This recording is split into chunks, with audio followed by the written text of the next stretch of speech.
तो आप सभी का तंवर राजपूत मोटिवेशन में स्वागत है। तो आपको भी पता है कि यहाँ पर बजाज ऑटो बाईबैक कर रहा है, तो इसका यहाँ पर आपको दिख रहा होगा कि ये शेयर भागे ही जा रहा है।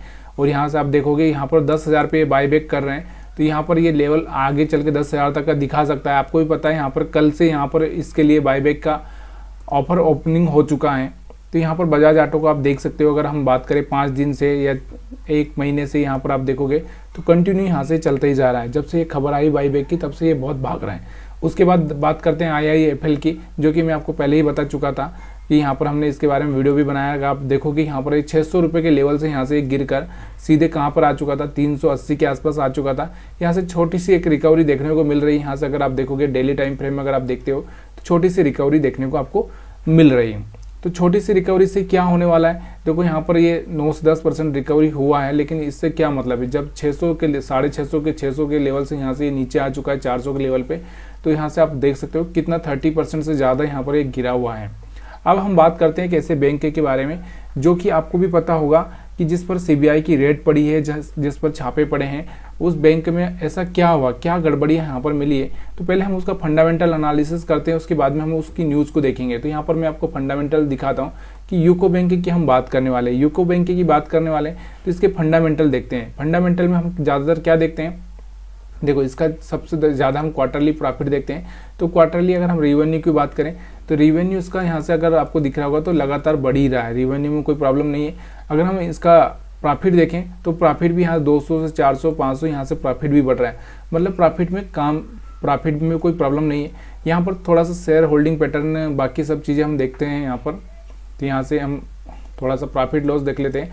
तो ईयरली इसका जो प्रॉफिट लॉस है 900, 1800, 1700, यानी कि यहाँ से जो लॉस में चल रही थी, यहाँ पर आप देखोगे तो यहाँ से 2016, 17, 18, 19 और 20 तक यहाँ से कंपनी को लॉस हो रहा था। 21 में यहाँ पर आपको दिख रहा होगा, यहाँ पर 21 में प्रॉफिट में आई थी। और 21 में अगर हम इसका चार्ट देखते हैं, 2021 में अगर हम चार्ट देखें इसका 2021 से, तो 2021 का चार्ट अगर आप देखोगे तो मंथली चार्ट लगाता हूँ मैं, थोड़ा सा एक अच्छा सा आपको दिखेगा कि जब कोई कंपनी प्रॉफिट में आ जाती है तो वहाँ से आप देख सकते हो कि 2021 में प्रॉफिट में आ चुकी थी ये यहाँ पर कहीं पर। तो यहाँ से आप देखोगे तो यहाँ पर उस टाइम में अगर हम बात करें तो कोरोना का भी टाइम चल रहा था, लेकिन देखो कोई कंपनी प्रॉफिट में आ चुकी है तो 12 रुपये 13 रुपये के आसपास में यहाँ पर चल रहा था, और आज ये 70 रुपये के आसपास चल रहा है। तो ये फंडामेंटल एनालिसिस का सबसे अच्छा पॉइंट ये है कि अगर किसी कंपनी का प्रॉफिट हो रहा है तो आप वहाँ जाकर ये चीज़ें देख सकते हो और वहाँ पर उसका इन्वेस्टमेंट अगर सोचना चाहते हो तो कर सकते हो। तो यहाँ से आपको दिख रहा होगा कि यहाँ से अगर फंडामेंटली देखें तो कंपनी यहाँ से 2021 से स्ट्रॉन्ग हो चुकी थी। तो यहाँ से 900, 1800 यहाँ से लगातार इसका प्रॉफिट बढ़ ही रहा है, तो प्रॉफिट में कोई प्रॉब्लम नहीं है, ठीक है। उसके बाद में अगर हम बात करें यहाँ पर और भी, यहाँ पर बैलेंस शीट ये तो आपको देखना आता ही होगा। यहाँ पर अगर देखें इसके पास में कैश फ्लो भी एक अच्छा सा दिख रहा होगा आपको, 5000, 2500, यहाँ पर कैश फ्लो में कोई प्रॉब्लम नहीं है। तो कैश फ्लो भी अच्छा है कि ये अपना कुछ चाहे तो कर सकती है। उसके बाद में हम बात करें यहाँ पर शेयर होल्डिंग की, तो शेयर होल्डिंग की अगर हम बात करें तो प्रोमोटर के पास में जो होल्डिंग है वो यहाँ पर लगातार कम नहीं हुआ, जो है वो बना ही हुआ है। यहाँ पर आप देखो 2000, इससे पहले आप कहीं 2021 से जो देख रहे हैं तो यहाँ से बढ़ा है बल्कि कम नहीं हुआ। DI के पास में यहाँ पर आपको दिख रहा है 1.3, और यहाँ पर FI के पास में बहुत कम है, और यहाँ पर पब्लिक के पास में भी बहुत कम है, मतलब कंपनी में ये प्रॉब्लम नहीं हो सकती है। अब हम बात करते हैं इसके जो खबर है उसके बारे में। अगर हम खबर पर बात करें तो यहाँ से मैं आपको खबर के बारे में दिखाना चाहता हूँ।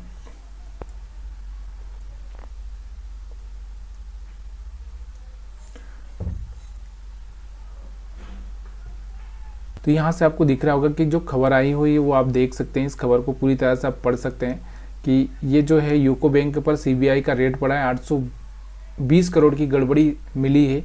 इस सरकारी बैंक में 67 ठिकानों पर CBI की रेट पड़ी है। 43 डिजिटल डिवाइस इनकी जब्त हो चुकी है। दस्तावेजों की अगर आपको यहाँ पर बात चल रही है तो यहाँ पर क्यों हुई, इसके पीछे का रीज़न तो आपको धीरे धीरे सब पता ही चल जाएगा कि पब्लिक सेक्टर के यूको बैंक को लेकर कहीं बड़ी खबरें हैं। IMPS ट्रांजैक्शन का जो भी हुआ है उसमें कुछ न कुछ गड़बड़ी हुई होगी, इसलिए तो यहाँ पर आपको देख सकता है कि आगे चल के थोड़ा सा इसमें कुछ न कुछ प्रॉब्लम आ सकती है। तो यहाँ पर अगर हम इसके चार्ट को देखें, चार्ट पर यहाँ पर इसमें कुछ दिखाई दे रहा है क्या, यहाँ से अगर हम चार्ट पर कुछ थोड़ा सा यहाँ पर अगर आज का, तो यहाँ से चार्ट तो यहाँ से आपको दिख रहा होगा, यहाँ से थोड़ी सी सेलिंग प्रेशर दिख रहा है। डेली टाइम फ्रेम में अगर आप देखोगे तो यहाँ से सेलिंग प्रेशर आपको दिखता हुआ बन ही रहा है।